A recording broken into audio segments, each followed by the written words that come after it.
Hello guys, ഞാനൊരാളെ പരിചയപ്പെടുത്താവട്ടെ. അപ്പോ നമ്മുടെ bro ആണ്. അപ്പൊ ബ്രോയുടെ പേരെന്താ? ജുവൽ. എത്രയായി കേരളത്തിൽ വന്നിട്ട്? കേരളത്തിൽ വന്നിട്ട് എനിക്ക് 9 വർഷമായി. 9 വർഷമോ? ഇവിടെ എന്താ പരിപാടി? എവിടെ പണിക്ക് പോയിരുന്നു, വേറെ ഒന്നുമില്ല. ആണോ? അപ്പൊ ഈ മലയാളമൊക്കെ മനസ്സിലാകുന്നുണ്ട്, മലയാളം പറയുന്നുണ്ടല്ലോ. ആ മലയാളി എവിടെ വരുമ്പോ ഇടയ്ക്കിടയ്ക്ക് ആൾക്കാർ സംസാരിക്കുമ്പോ കുറച്ച് പിടിച്ചല്ലോ. അപ്പൊ കേരളത്തിലെ ആൾക്കാരുടെ ഇഷ്ടം ഇല്ല, നാട് ശരിക്കും കറക്റ്റ് നാട് എവിടെയാ? ശരിക്കും നാട്ട് കൽക്കത്ത, മുർഷിദാബാദ്.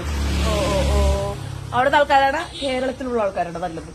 അത് ഒരു കാര്യം പറയട്ടെ, നമ്മളെ നാട്ടിലെ ആൾക്കാര് എല്ലാവർക്കും നമ്മളെ ഭാഷ ഇല്ല കൊറേ ഇഷ്ടം. എവിടെ ആൾക്കാരും നല്ലത്, കേരള ആൾക്കാരും നല്ലത്. അതില് എവിടെ ആൾക്കാർ പണി ചെയ്തില്ലേ, ആൾക്കാർ എവിടെ പണി ചെയ്ത് കാശ് കിട്ടും, നല്ല എവിടെ ആൾക്കാർ നല്ല ഉണ്ടെങ്കിൽ ആൾക്കാർ നിൽക്കണ്ടില്ല.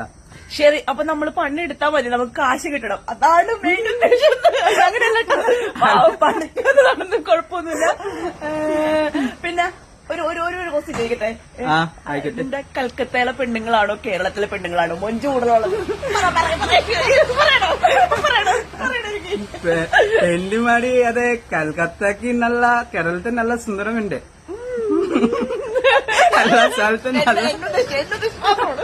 എല്ലാ സ്ഥലത്തും നല്ല സുന്ദരം, കുഴപ്പമില്ല. കൽക്കത്ത കേരള നല്ല സുന്ദരം പെണ്ണുമാടിയുണ്ട്. അപ്പൊ നീ കല്യാണം കഴിച്ച് കേരളത്തിലേക്ക് വരുമോ പെണ്ണായിട്ട്? ഇവിടെ തന്നെ സെറ്റിൽ ചെയ്യോ? ഇല്ല, നമ്മളെ നാട്ടിലെ നല്ലില്ല. എല്ലാ ഇവിടെ മേടിക്കാം, ഈ സ്ഥലം മേടിക്കാൻ കൂടുതൽ കാശുണ്ട്. നമ്മളെ നാട്ടിൽ എത്ര കൂടുതൽ കാശില്ല, എവിടെ കൂടുതൽ കാശ് ഈ സ്ഥലം, അതേ പ്രശ്നം. അപ്പൊ കുഴപ്പമില്ല. അപ്പൊ ഭാര്യയായിട്ട് വന്നെ മാരേജ് ഒക്കെ കഴിഞ്ഞിട്ട് ഇവിടെ വന്ന് സെറ്റിലാണ്. അപ്പൊ രണ്ടുപേരും കൂടി ജോബ് കിട്ടും, അപ്പൊ അടിപൊളിയായിട്ട് ജീവിക്കാലോ, ലൈഫ് സെറ്റ് ആവില്ലേ? നോക്കാം. പിന്നെ ബൈ റീൽസ് ഒക്കെ ചെയ്യും. പുതിയത് തോന്നല്ലോ. അപ്പൊ ബൈ നല്ലതായിട്ട് റീൽസ് ഒക്കെ ചെയ്യും, അതിൽ നന്നായിട്ട് ആക്ട് ചെയ്യുന്നുണ്ട്, നന്നായി പാട്ട് ആടുന്നുണ്ട്, സൂപ്പറാണ്. ഐഡിയ ഒക്കെ പറഞ്ഞുകൊടുത്തേ. ഇപ്പൊ പുതിയത് തോന്നല്ലോ. പിന്നെ വീഡിയോ കഴിക്കുമ്പോ നമ്മളെ ഇഷ്ടമല്ലോ, വേറെ പണി ഇല്ലാത്ത സമയത്ത് നമ്മളെ വീഡിയോ കഴിക്കുമ്പോ എനിക്ക് മൂഡ് നല്ല ഉണ്ട്. അത് എല്ലാരും ചെയ്തോ, കുഴപ്പമില്ല, മൂഡ് നല്ല നിക്കും. അപ്പൊ പോട്ടെ, ബൈ. ഓക്കെ, ശരിയാണ്. അപ്പൊ കാണാം. അപ്പൊ ഞാൻ പോവാണ് ഗൈസ്, ടാറ്റാ.